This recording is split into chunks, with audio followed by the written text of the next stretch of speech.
There's a kind of exhaustion no one talks about. It's not physical. It's not mental. It's the kind that builds up quietly in your heart. When you keep giving your energy to people, who wouldn't give you a second glance if the roles were reversed? Today we're talking about something many people carry quietly. Why do I keep trying to fix people who wouldn't do the same for me? If that question stopped you in your tracks, subscribe now, because this space is for you. For the quiet givers, the overthinkers, the ones who carry more than they should, because they believe that's what love looks like. But today, we untangle that belief. Let's go deep. You mistake fixing for loving. You tell yourself it's love. You say you're just being supportive. You're just trying to help. But beneath that, what's really going on? You've started believing that love looks like sacrifice. That staying through chaos means loyalty. That healing them is your responsibility. You wait. You forgive. You explain. You offer solutions they never asked for. And somehow, you think that if you just love them enough, they'll finally become the person you need them to be. But that's not love. That's a transaction disguised as devotion. And the return never comes. You tie your worth to being needed. You feel most valuable when you're fixing someone, when you're saving them from themselves. Because somewhere deep inside, you were taught that your needs come last. Or worse, that your needs are too much. So instead of asking to be seen, you make yourself useful, indispensable. You give advice. You clean up messes. You become their anchor, their motivator, their emergency contact. But inside, you're drowning. Because being needed isn't the same as being loved. And over time, you confuse their dependency with connection. You avoid your own pain by focusing on theirs. Let's be honest. It feels easier to fix someone else's broken pieces than to sit with your own. Because helping them gives you purpose. It distracts you from the parts of your own life you feel too overwhelmed to face. You tell yourself, I'll deal with my stuff later, after they're okay. But that later never comes. Because deep down, you're scared. Scared that if you stop pouring into them, you'll have to look at your own emptiness. And that feels terrifying. They won't change, but you keep believing they will. You know the pattern. They mess up. They say sorry. They cry. They promise to do better. And for a while, they do. But it never lasts. And still, you hope. You tell yourself this time it's different. This time they'll follow through. You cling to potential like it's proof. But the truth is, potential is a fantasy. And your loyalty to who they might become is keeping you stuck in who you've always been. The fixer.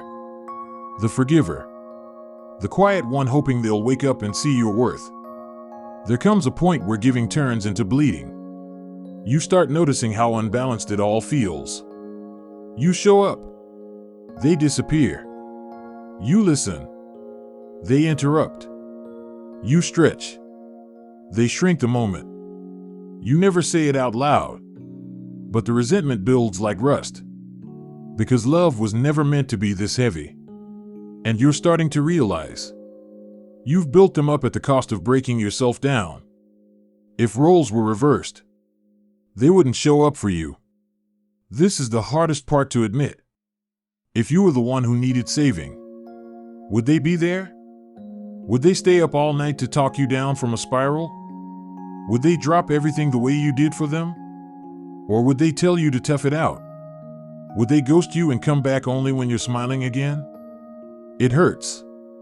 Because you know the answer. And knowing it doesn't make it easier to leave.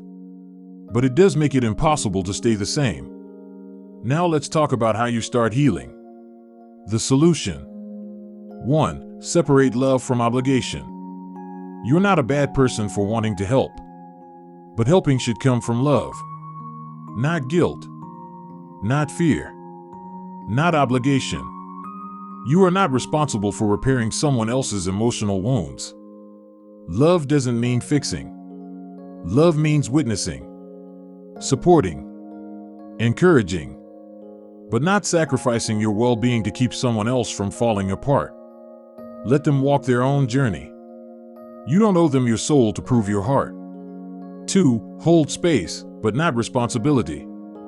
You can care without carrying. You can listen without losing yourself. You can say, "I'm here for you," and still say, "But I can't do this for you."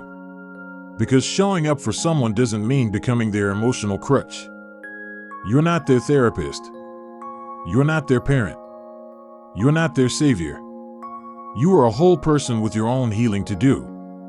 Respecting that boundary is not abandonment. It's self-respect. 3. Ask, would they do the same for me?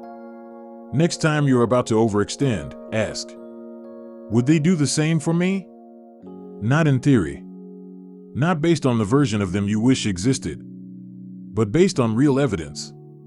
If the answer is no, stop bleeding to keep them warm. You deserve mutual energy, mutual care, mutual effort. Don't confuse your capacity to give with their willingness to return it. 4. Redirect your healing energy inward. You have a gift, a deep capacity to hold space, to nurture, to uplift, to stay. But what would happen if you poured that same energy into yourself? If you created space for your own growth? If you sat with your own wounds instead of chasing theirs?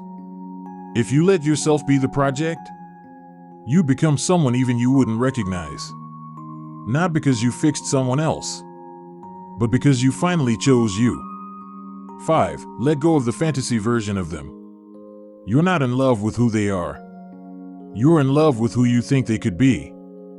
But potential isn't real. It's a dream, a projection, a story you wrote because the truth was too disappointing. You keep showing up for the version of them that doesn't exist, while they keep showing you exactly who they are. Let go of the fantasy, because you can't build a future on hope alone. 6. Choose mutual energy from now on. From this moment forward, choose people who meet you where you are, not people you have to drag toward you. Choose mutual respect, mutual accountability, mutual care. You were never asking for too much. You were just asking the wrong people. This isn't about becoming cold, or bitter, or guarded. It's about no longer bleeding for people who wouldn't even flinch if you were hurting. You're not here to save everyone. You're here to save yourself first. And when you do, you stop begging to be seen. You stop waiting to be chosen. You become the kind of person who no longer needs to fix others to feel whole. If this spoke to something inside you, subscribe. This is the community where confusion meets clarity and healing begins. Drop a comment and tell us the moment you realized someone wouldn't show up for you the way you showed up for them. You're not alone anymore. This is Unfog You.